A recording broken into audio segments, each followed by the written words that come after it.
Hello दोस्तों, स्वागत है अपने इस यूट्यूब चैनल मैथ स्टडी में। दोस्तों आज हम क्लास 10th के प्रश्नावली 3.4 के लेकर आए हैं, जो आपको बिहार बोर्ड में 5 नंबर का पूछता है पुस्तक। ठीक है, कभी कभी 2 नंबर में, कभी कभी 5 नंबर डाल देता है। चलिए देखिए क्वेश्चन क्या है, पढ़ते हैं। यदि हम अंश में 1 जोड़ दे तथा हर में से 1 घटा दे तो भिन्न 1 में बदल जाती है। यदि हर में आगे है, यदि हर में 1 जोड़ दे तो यह 1/2 हो जाती है, तो भिन्न क्या होगा? भिन्न क्या होगा? चलिए इसको बनाते हैं। क्या कैसे बनाएंगे, हल करते हैं। तो माना कि अंश बराबर x। क्या मानेंगे? अंश बराबर x। और हर बराबर क्या मानेंगे? हर बराबर y। हर बराबर क्या मानेंगे?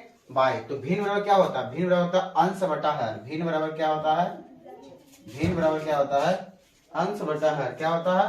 अंश बटा हर, यानी कि x बटा y।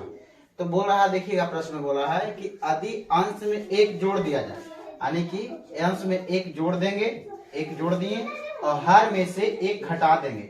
हर में से 1 घटा देंगे तो भिन्न 1 में बदल जाती है, यानी कि भिन्न 1 हो जाती है। चलिए इसको हम नीचे कुछ में तो 1 मान लेते हैं। ध्यान दीजिएगा, क्रॉस गुना करेंगे तो क्या होगा? x + 1 बराबर y - 1।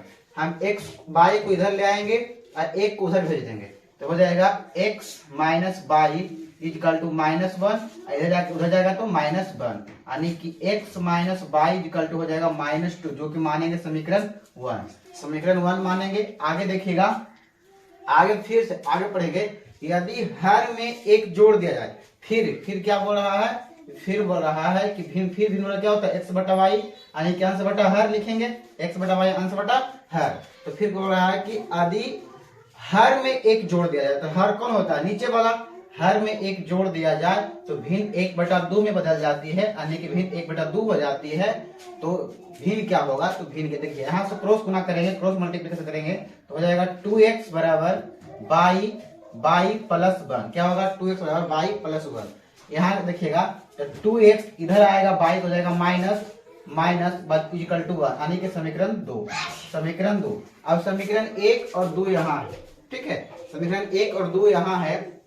अब इसको हम कोई विधि से हल कर सकते हैं। या तो आपको बताया था विलोपन विधि से हल करने के लिए, या तो फिर प्रतिस्थापन विधि से हल करने के लिए। चलिए हम इसको हल करते हैं विलोपन विधि से। कौन विधि से? विलोपन विधि।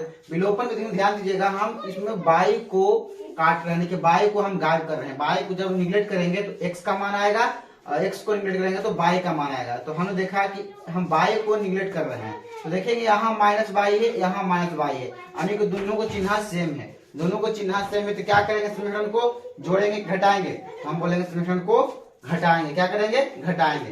तो लिखेंगे समीकरण 1 घटाओ 2 करने पर। ध्यान दीजिएगा, एक समीकरण है x - y = -2, और दूसरा है x - 2y = +1। ध्यान दीजिएगा, हम बोल रहे हैं घटाएं, तो घटाओ में चिन्ह चेंज होता है। यहाँ प्लस माइनस का प्लस, यहाँ देखिएगा यहाँ प्लस का माइनस, यहाँ हो जाएगा प्लस का माइनस। ध्यान दीजिएगा, अब इस चिन्ह से कोई मतलब नहीं है। मेन चिन्ह आपका जो चेंज किए जो चिन्ह हुआ, देखिए +y -y खट जाएगा। x -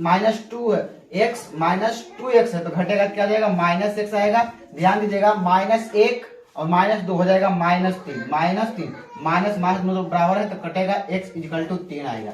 x = 3 आ गया। अब x के मान धर देंगे कोई भी समीकरण में। चलिए हम रखते हैं समीकरण नंबर 2 में रखते हैं x का मान समीकरण 2 में रखने पर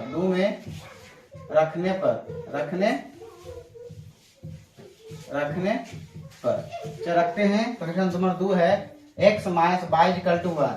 देखिए 3 कितना मान, x कितना मान? 3 रखेंगे। 2 × 3 - y = 1। यहाँ गुना करें 3 × 6 - y = 1।